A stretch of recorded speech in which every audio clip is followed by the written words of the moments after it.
Sure. The archive for me is, it's a place where I get to play, which is really exciting. Archive research factored hugely into the monograph that I published in 2009, Violence Against Women in Early Modern Performance. I spent a lot of time watching archive video of productions from the last 20 years of plays from the early modern canon with that kind of violence in them. And I dug around in the prompt books and costume bibles and other materials that theater archives collect and had a really good time doing that.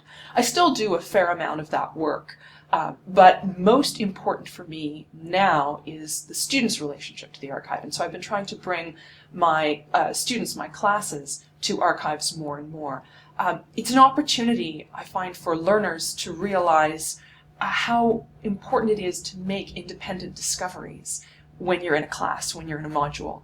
It's not just about sitting in the room and listening to me tell you what you should think and what you should write on your essays or your exams. It's about going into a space that's really tailor-made for a curious person, tailor-made for a kind of treasure hunt, and discovering new things about productions, performances, theater companies that we might be talking about in the classroom, digging around, and also realizing that it doesn't really matter how hard you try. An archive's never going to give you the right answer.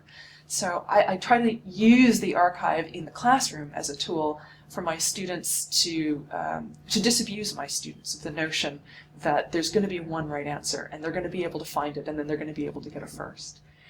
The archive becomes a source of exploration and discovery and growth for students as well as for me. So even though right now the archive labor still factors enormously into my research, it's more and more an important part of my teaching.